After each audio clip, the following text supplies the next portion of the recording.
concerning worship, but more specifically in this scenario, we're talking about the temple or tabernacle. And so last week we talked about the 5 items leading into the most holy place, or leading towards the most holy place. We talked about the 2 items outside, the brazen altar, where the sacrifice would actually be made, the animal would be slaughtered and then roasted, and the things that were supposed to be done to it would be done there, and the items that were supposed to be collected would be collected there. And then the priest would take the few steps to the bronze laver, which is a big bowl of water, effectively, and he would wash ceremonially as he was supposed to, and then he would enter the holy place, which is that first room in the temple or the tabernacle.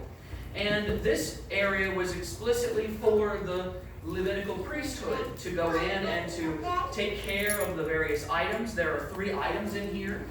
One is the golden lampstand made by a single piece of gold, which is pretty spectacular. We talked about Jesus being the only light in this world.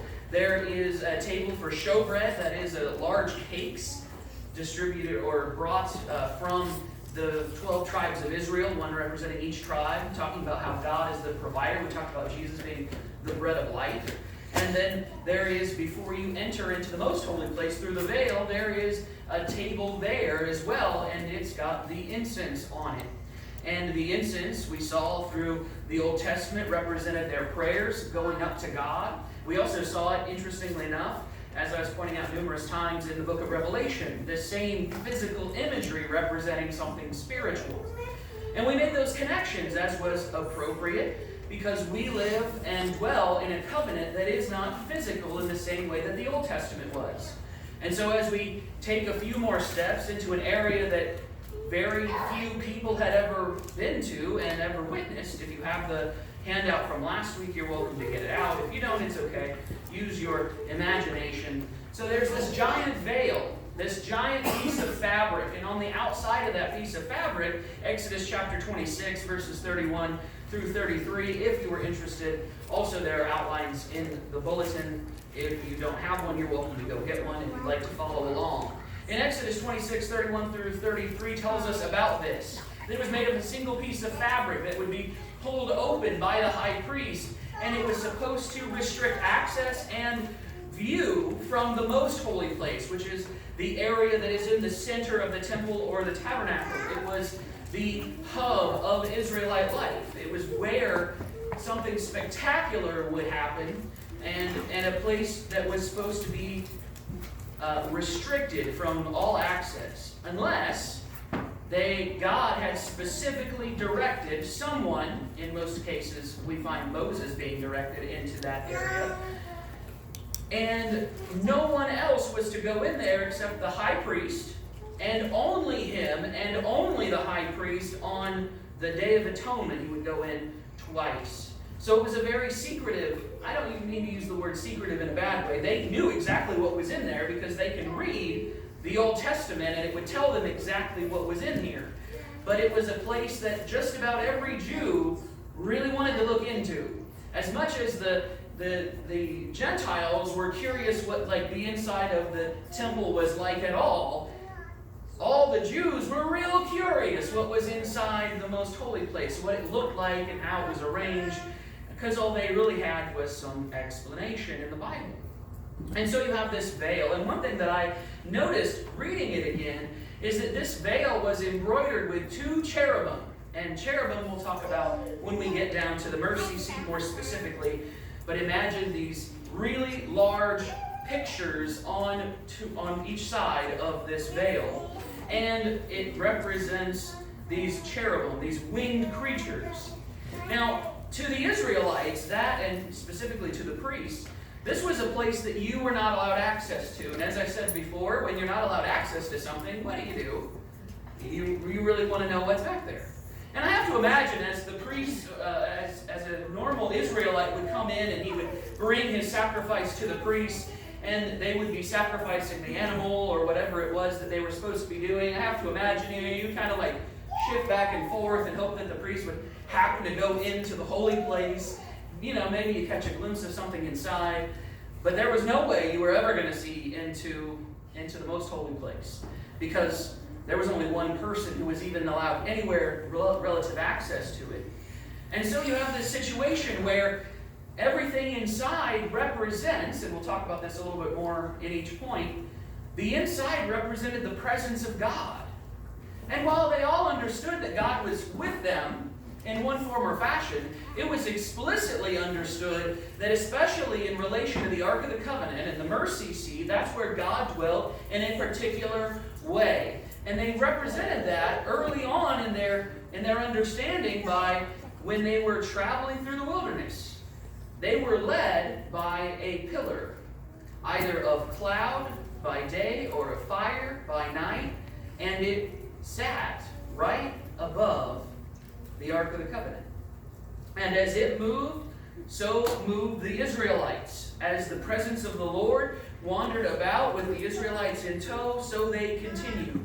And the veil was basically that piece of fabric that kept them from the presence of God. Imagine how frustrating that would be. Imagine being an Israelite and feeling like God was so close and yet there was something in the way. We feel like that sometimes. When I was younger, there was a long time that I spent searching and striving for answers, for truth, and asking questions, oftentimes from the wrong people because they didn't care that they gave me the wrong answers until I challenged them. Sometimes they asked me to leave. It was rather intriguing.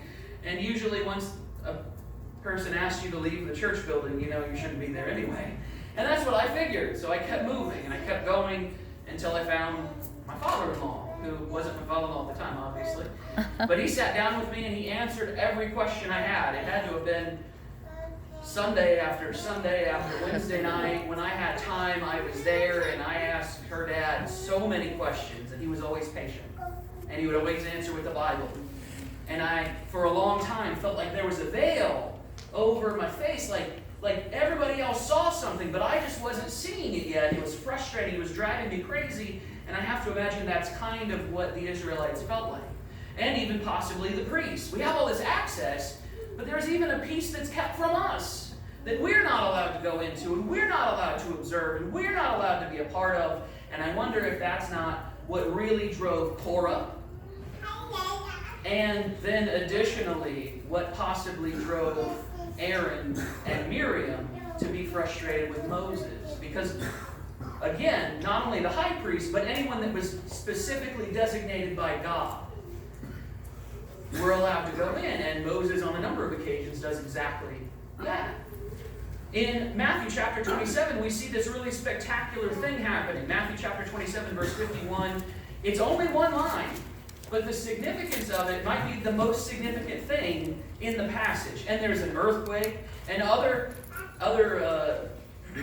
gospel writers talk about people being raised from the dead, individuals who had passed away or raised from the dead, and they wander about and they confirm this message. But in Matthew 27, verse 51, possibly the most important thing that happens, it says, "Then behold, the veil of the temple was torn in two from top to bottom." Top to bottom on something that was something like 25 to 30 feet tall. Now, a human being doesn't do that. A human being would rip it from bottom to top. And this veil, is oftentimes overlooked as it's not seen as very significant. But again, to the Jews and to the priests even, this represented a limited access to the presence of God. And in this way, God, it seems, was saying when Jesus died on the cross, access is now granted to all to the presence of God. That there is the possibility for anyone, not just the high priest or not just the individuals that are specifically designated, but anyone can have an experience in the presence of God. That he is not restricted in a particular way as he was at that time. In John chapter 10, verse 7 through 9, specifically 7 and 9, John chapter 10, remember what the veil practically was. Remember, they had to move from place to place, so everything is made of some form of cloth or fabric. And it's hung on something, poles and posts. It's hung on lines and whatnot. But this veil was effectively a door. It was an entryway. It blocked the entryway to the most holy place. And what does Jesus say in John 10? "Most assuredly I say to you, I am the door of the sheep. He says, all who have ever come before me are thieves and robbers, but the sheep did not hear them. I am the door. If anyone enters by me, he will be saved and will go in and out and find pasture. Jesus says, I'm the door. Now, he has a specific reference in mind concerning the sheepfold. This area where sheep would be kept, and the person oftentimes sat in the door and kept the sheep from getting out. In John 14 and verse 6, Jesus says, I am the way, the truth, and the life. No man comes to the Father except through me. You couldn't get access to this specific area of the temple or the tabernacle unless you entered through the veil, through the door. And yet, Jesus is the door now. He is the entryway. He is the way we find access to the Father. Look at 2 Corinthians chapter 3, not used in exactly the same way. So we want to be fair here. But he's talking about a veil, one that restricted understanding or restricted access. Here in 2 Corinthians chapter 3, Paul uses this really interesting concept here in verse 12. He says, therefore, since we have such hope, we use great boldness of speech, unlike Moses, who put a veil over his face so that the children of Israel could not look steadily at the end of what was passing away. But their minds were blinded, for until this day the same veil remains unlifted in the reading of the Old Testament, because the veil is taken away in Christ. Now, Moses, when he came down from the mountain and being in the presence of God, his face shone brightly. And it was weird to the Israelites. They were unsettled by it. And they basically asked, like any reasonable people, I guess, could you put something over that? It's really unsettling. It was really bothering the Israelites. So God's glory, even the reflection of God's glory off of Moses' face, was too much for them to take in their very juvenile mindset and the way that they were thinking. And so Moses put a veil over it, but what was he covering up? But the glory of God. He was covering up that he had been in the presence of God, and this was some of what happened when he had been in the presence of God. The fact that it was unsettling to the Israelites was a problem. So he put the veil over his face because they couldn't handle it.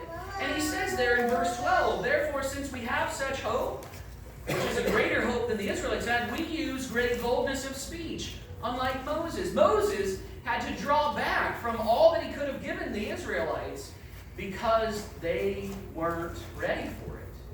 And in that way, God was giving them a stepping stone to the New Testament, and one that was intended to be done away with when the time was right, and the veil would be removed. And what does he say there? Paul says to these Israelites and to these Gentiles, he says these Israelites, they had a hard time removing the veil, not the physical veil over Moses' face, but the limitations of an understanding. And they only got a partial image of the revelation that God was giving them. And now there are many, he says, many Jews, even to this day, who can't deal with the veil being removed. The veil was removed by Jesus, he says. In that sense, God, through the New Testament, has given us everything. He has laid it all bare on the table, and we serve in a covenant that is spiritual rather than physical. Whereas the Old Testament, to the Israelites, the Jewish covenant, was a physical covenant with physical sacrifices, with physical offerings, and whatnot. We, though we have a few that are necessary because we are physical people, if we, and as we look forward into our worship services and as our relationship with God, we are intended to be a spiritual people with a spiritual mindset. Too often, we act like we need a veil to cover up the revelation of God. We think we need to mask part of the glory of God because sometimes we are not ready to handle it, which is real sad. God is giving us the full assurance of His grace. He's giving us opportunities to understand Him in a better and more perfect way.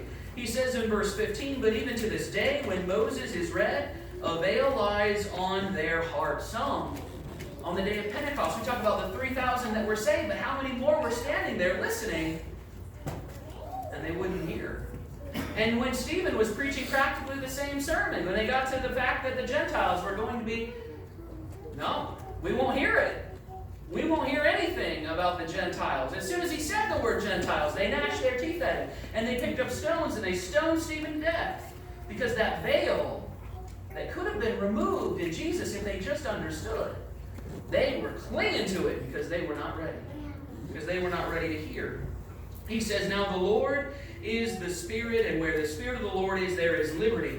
But we all, with unveiled face, beholding as in a mirror the glory of the Lord, are being transformed into the same image, from glory to glory, just as by the Spirit of the Lord. When Paul goes into those synagogues all over the world, and he preaches, and he talks about how these things that you're reading in the synagogue, you Jews, these things from the Old Testament and all these prophecies, Jesus is the fulfillment of them. And some, like a light bulb went off. The veil is removed because Jesus is the answer to all of their problems. Jesus is the answer to all of these prophecies that they didn't understand how they were going to be fulfilled. And some of them went, wow, that's incredible! And they followed after Paul to find Jesus. And others, because they couldn't let that veil go, they threw him out. They persecuted him. They got him into prison. They even chased him from town to town a couple of times because they couldn't handle the full revelation of what God had been doing with them. They served their purpose. They did a great job, relatively, of bringing Jesus into the world. God did a great job using them as a vessel to bring Jesus. And now it was time to move on. And some of them were ready. And some of them fought against it. But as we enter through the veil, who was representative of Jesus, taking that veil away, even torn down at his death, representative of the access to God being opened. You saw something that had only been seen by a select number of people. A few times during their travels, the Ark of the Covenant could be seen, and while David was moving the Ark of the Covenant, and as it was being moved in the tabernacle, it was moved a number of times, and so people could see it for what it was. But once it ended up in the temple, by and large, no one saw it again, because it was in a place no one was allowed to go. In Exodus 25, verses 10 through 16, God describes the Ark of the Covenant to Moses, and just as you see in Genesis chapter 7, just as God told him to build the ark, Noah built it. Just as God told Moses to have the ark built by the craftsman that he provided, so it was built. Just as it was told him, then he got it done. And the Ark of the Covenant represented God's presence and evidence. Twice, as we'll read in just a second in Exodus 25, 3 times, I keep saying 3, it's 2. 2 times at the very beginning and the very end of his section on the ark, it talks about the tables that witness to the covenant, the tablets. They go in the ark. He says it twice. By the way, the tablets, they go in the ark, right? And there was always a curiosity. And that curiosity, according to Indiana Jones, led to the death of a bunch of Nazis. They wanted to see in it. They wanted to experience it. Well, they experienced it in the movie anyway. But it represented God's presence and the evidence. But the tablets weren't the only things that were in there. In fact, the Hebrews writer, Hebrews chapter 6, the writer of the book of Hebrews, because there's a bunch of Hebrew writers. In Hebrews chapter 6 and verse 17, Hebrews chapter 6 verse 17, he says, "Thus God, determining to show more abundantly that the heirs of promise, to the heirs of promise, the immutability of his counsel, confirmed it by an oath." Just like humans do, right? Humans in the past swore oaths in order to establish the truthfulness of something. God swore an oath. He says he confirmed it by an oath that by 2 immutable things, in which it is impossible for God to lie, we might have strong consolation, who have fled for refuge to lay hold of the hope set before us.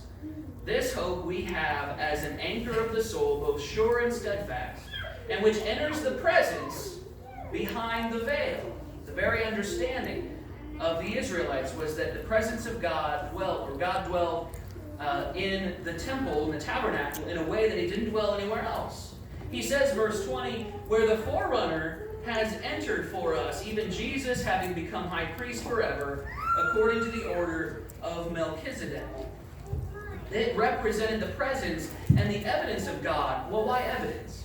Well, in Hebrews chapter 9, in verse 4, he says, which had the golden censer. Let's go back to verse 1. That indeed even the first covenant had ordinances of divine service and the earthly sanctuary. He's making comparisons between the Old Testament and the New Testament, or the law of Moses and the law of Christ. He says, for a tabernacle was prepared. The first part, in which was the lampstand, the table, and the showbread, which is called the sanctuary. We talked about those last week. And behind the second veil, the part of the tabernacle which is called the holiest of all, which had the golden censer and the ark of the covenant overlaid on all sides with gold, in which were the golden pot that had the manna, Aaron's rod that budded, and the tablets of the covenant. Now why? Why does that represent the presence and or the evidence of God?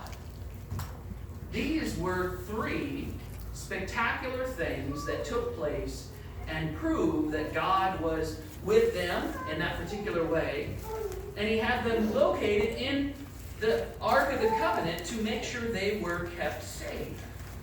There was a golden pot that had manna in it, as Moses had instructed them to collect. And that manna took care of them all those years. Now, I don't know about you, but it's been a long time since I found bread fall from the heavens. That doesn't happen. But it did. It did for 40 years. Almost 40 years. 30 and a third, perhaps. 39 and a third years. That's a lot of bread falling from the sky. And it was proof that God was with them and taking care of them. Aaron's rod that budded. When individuals decided to determine that, why is Aaron's family, why are the Levites the one that are chosen? And God had Moses instruct the people, fine, bring 12 rods. Each of you, each of the families, each of the 12 tribes bring a rod. And all of you are going to bring your staff, you're going to lay them down. And the one that buds is the one that God has chosen to be the leader. And Aaron's rod that had been cut off from its source of life, it buds as if a new planet full of life. And the tablets of the covenant, technically the second set of tablets of the covenant. Because there's a really funny joke about who broke most commandments at the same time. Well, Moses did. He broke all 10 of them when he came down from Mount Sinai. The people were doing wrong. And so what had to happen? Well, Moses went back up. God made him another set. And so it was representative of the importance of not only these items, but the significance of what they stood for. They represented God's presence with the Israelites and the evidence that he not only was real, but he was with them. Oftentimes an overlooked aspect there in Exodus chapter 25 is the mercy seat. Usually because it's lumped together with the Ark of the Covenant, but it is actually a very distinct part. It is something that is set on the Ark of the Covenant. It is not necessarily part of the Ark of the Covenant. The Ark of the Covenant represents God's presence and the evidence of his partnership with the Israelites. The mercy seat is another thing entirely. It represents God's throne. And in Exodus, there we go. Exodus chapter 25, if you're following along with me. Exodus chapter 25, verse 17, he has just finished talking about the Ark of Testimony. And in verse 17 he says, you shall make a mercy seat of pure gold. 2.5 cubits shall be its length, and 1.5 cubits its width. And you shall make 2 cherubim of gold, of hammered work. You shall make them at the 2 ends of the mercy seat. Make 1 cherub at one end, and the other cherub at the other end. You shall make the cherubim at the 2 ends of it of one piece with the mercy seat. So this is another situation where you've got a pretty elaborate, intricate piece that needs to be made. Oh, by the way, you got to make it out of one piece. You got to make it out of one piece of gold. And the cherubim shall stretch out their wings above, covering the mercy seat with their wings, and they shall face one another. The faces of the cherubim shall be toward the mercy seat. And you wonder why there's so much repetition? You think about We have blueprints. If we want something made, we draw blueprints up. But even blueprints sometimes, especially if they're not relegated into different dimensions, they don't tell the whole story. They don't give you all the necessary dimensions. So why is he using repetition to remind them and tell them every nuance? Because he's just telling them this to make sure that the cherubim are facing the right direction, to make sure they're not cross-eyed. Because you know how things come out sometimes when you're building. That's just me? Okay. You shall put the mercy seat on top of the ark, and in the ark you shall put the testimony that I will give you. There's the second time that he said that. And there I will meet with you, and I will speak with you from above the mercy seat, from between the two cherubim which are on the ark and the testimony, about everything which I will give you in commandment of the children of Israel. This is where God is going to speak, specifically to Moses, to give him the law, so that he can write it down. And that testimony, the importance of that testimony should not be lost on us. It was to give them information on how God expected them to live and how God expected them to worship him. And as you read, and if you ever have read through Exodus, this part of Exodus specifically, and then Leviticus, and specifically Numbers, there's a lot of repetition. There is a lot of information, and you kind of sit there and you go, okay. But it was important for them. If you want something built correctly, you have to give enough information to the people that you're asking to build. And so he did. He made sure that it was exactly the way he intended. Now, the word cherubim. The word cherubim is just plural for cherub. Cherub is not a cute baby angel. Those don't exist. A cherub is not a cute baby angel. In Genesis chapter 3, verse 14, we met some cherubim. So he drove out man and placed cherubim at the east of the Garden of Eden, and a flaming sword which turned every way to guard the way to the tree of life. Does that sound like a cute baby angel? Not if you want to guard who guards something valuable and something you want to keep people from getting into with a bunch of cute baby angels. These were intimidating creatures, things that you would not want to meddle with. And Adam and Eve obviously didn't want to meddle with them. If they were cute baby angels, you might have gone a few rounds with them. But not these. These were not cute baby angels. These were intimidating creatures that God had created for purposes. And this isn't the only place you find them. You find them in quite a few places, especially in Ezekiel, which is a lot of imagery. Remember that. It's really important. Now this cherubim, these two cherubim are also on the veil. Think about that. That's a warning. If you go in this place, you better be ready to take your life in your own hands. There were two cherubim that were embroidered. I use that word. I'm not even sure if I'm using it correctly, but I'm going to use it anyway. Embroidered, put on with thread on the veil to make sure that people knew this is not something you should be meddling with. If you don't know what you're doing, you better turn back around. Cherubim is just the plural of cherub. That seems important to say because it seems like a whole other word. It's not. It's just plural. Cherubim and cherub are the same thing. There's just more of them if it's cherubim. In Hebrews chapter 4, the mercy seat was an incredibly important part of the worship. Not only on the Day of Atonement, but in general. The mercy seat, as its name seems to imply, was where they received mercy on the Day of Atonement, where their sins were remembered and they took the sacrifice and the blood offering into first for his own sins, the high priest did, and then he went back out and sacrificed again for the sins of the people. The mercy seat was where the high priest asked for mercy on the people for their sins. Now, how do you suppose that might translate into the New Testament in Hebrews chapter 4? We read it last week, but it's an incredible passage and deserves to be read again. Hebrews chapter 4, look at verse 14. He says, "Seeing then that we have a great high priest who has passed through the heavens, Jesus the Son of God, let us hold fast our confession. For we do not have a high priest who cannot sympathize with our weaknesses, but was in all points tempted as we are, yet without sin." That was the major issue, even during, if you remember back to Job. What's the problem that Job has between him and God? He can't understand God on God's level.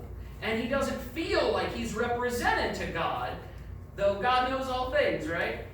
He needs somebody to stand between him and God. Somebody who can put his hand on God and put his hand on man. We like people like that. We like people who oftentimes will use the services of a lawyer. Somebody who understands the law and has access to information that you don't, and can communicate things that don't make any sense to you, like the law, in ways that you will understand. And then they can go the other direction and communicate your needs to the court or whatever it is you're doing.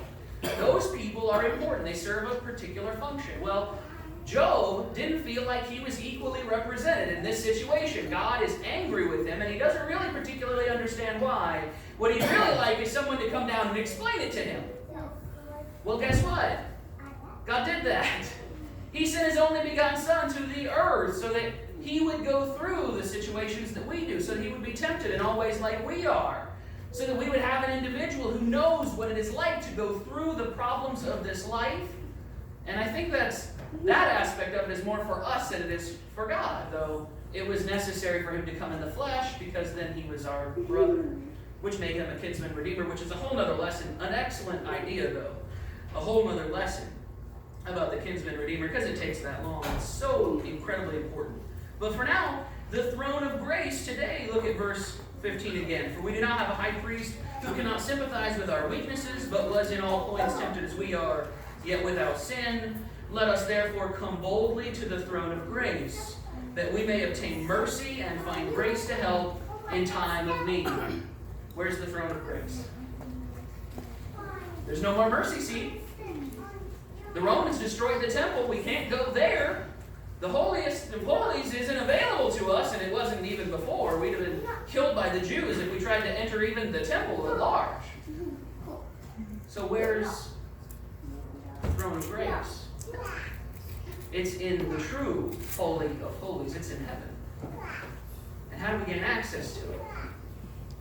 We talked last week about prayer, didn't we? We talked about the promises of God and how representative they were through the Old Testament of the promises that we have in the New Testament. That we can have an intercessor, Jesus Christ the righteous.